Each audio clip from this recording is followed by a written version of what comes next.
Veja daqui a pouco. Da mesma maneira que ele é um negociador, gosta de blefar, gosta de chutar para cima para depois chegar naquilo que ele realmente quer. Alguns que querem ver as coisas pelo lado do copo meio cheio entendem que ele está fazendo isso porque ele quer diminuir a influência do capitalismo de Estado na China, quer ter uma maior simetria no comércio com o México, quer reformar a OTAN para que ela possa enfrentar desafios do século XXI. E aqui entre nós, se essas coisas acontecerem, isso não é necessariamente ruim. Em Davos esse ano, por exemplo, todo mundo estava, enfim, com os nervos à flor da pele em torno do Trump. Mas o Trump mandou um sujeito que vai ser, acho que, o diretor de relações públicas, o Director of Public Liaison, que foi muito bem em Davos, dizendo o seguinte: olha, vocês estão lendo o Trump errado. O que ele quer é corrigir as assimetrias que os Estados Unidos mesmo criaram quando trocou, por um lado, influência geopolítica por benefícios econômicos pontuais. Hoje a China, por exemplo, não precisaria mais desses benefícios, ela já é uma economia de 12 trilhões de dólares, a caminho para se tornar a maior economia do mundo, então é hora de rever essas regras, né, dessa primeira fase da globalização. Eu torço para que isso aconteça. Marcos, como o Trump, eu sou nostálgico, eu tenho saudades da velha ordem liberal, época da Guerra Fria. Existe essa ideia de escrever o atestado de óbito da ordem liberal, do livre comércio, das democracias ocidentais, isso agravado pelo fato que gente como Putin, como Trump, como Xi Jinping da China, como o Erdogan da Turquia e outros mais por aí afora, eles não dão muita importância para as questões morais nas suas transações econômicas e políticas. Ou seja, o mundo da política real, realpolitik. Você acha que nós podemos assinar esse atestado de óbito dessa ordem liberal, que é uma alegria do Trump? Ele quer realmente detonar essa ordem.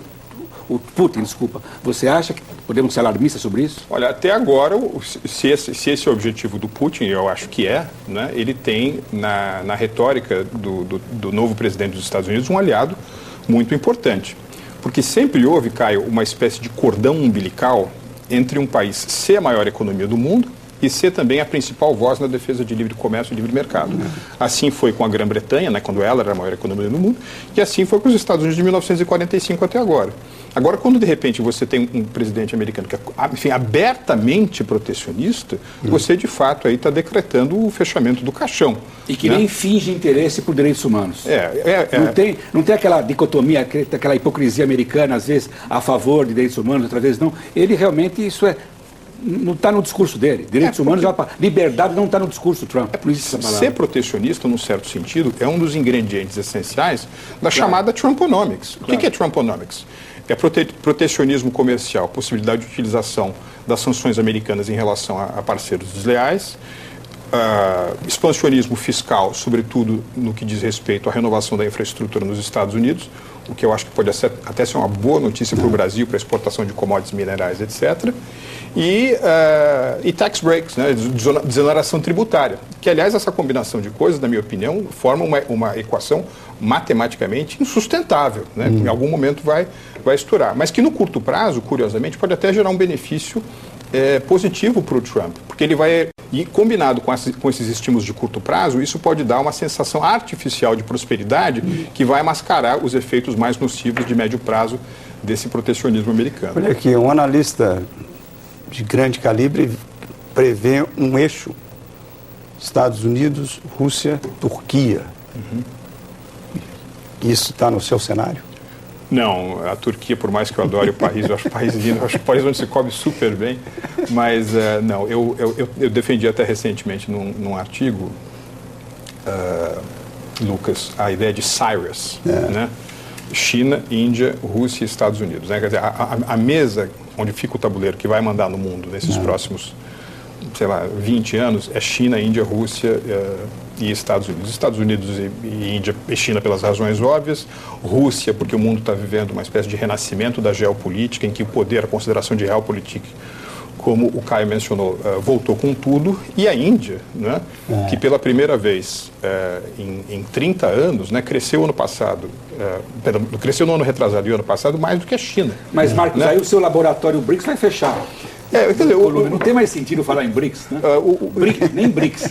Faz sentido no sentido de comparar erros, sobretudo, no caso do Brasil é só comparar erros, né? Erros de Brasil com acertos de Rússia, Índia e China. Mas é claro que nesse jogo aí, o Brasil, infelizmente, as fichas com quem ele joga são muito menores que as dos outros. Diga, Ricardo, você que joga a ficha brasileira.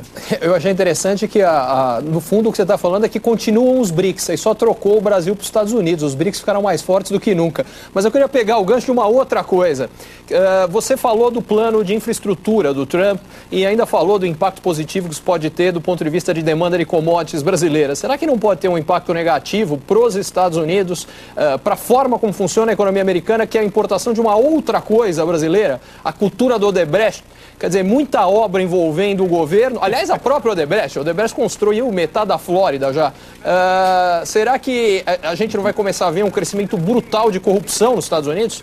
É interessante que você está mencionando isso, Ricardo, porque há muitos pontos de coincidência entre o que aqui se chama de Trumponomics e aquilo que no Brasil nós chamamos de nova matriz econômica. Né? Ou mesmo, e não é só um problema da Jill, esse processo de substituição de importações 2.0, né, que foi muito característico dos governos lulopetistas, a gente encontra muito disso aí na Trumponomics e, aliás, até o Washington Post fez uma matéria sobre isso. A gente sabe como é que isso acaba, sobretudo do ponto de vista fiscal.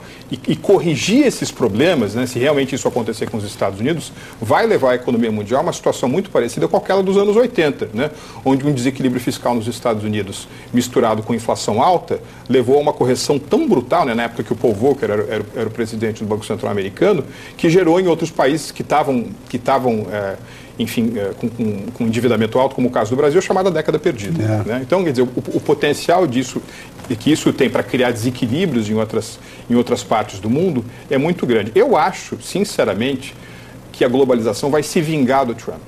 Ela vai se vingar do Trump, porque a eficiência das empresas americanas que estão aí espalhadas pelo mundo nas redes globais de valor vai cair demais, e isso vai machucar muito os dividendos a ser distribuídos e os recursos para retreinamento de mão de obra e para investimento em novas tecnologias. E isso é tudo que as empresas americanas não precisam. Olha aqui, eu vou pedir desculpas ao Caio, ao Diogo, a você, me avisar agora que a gente estourou, mas eu não quero fechar sem a questão que mais importa.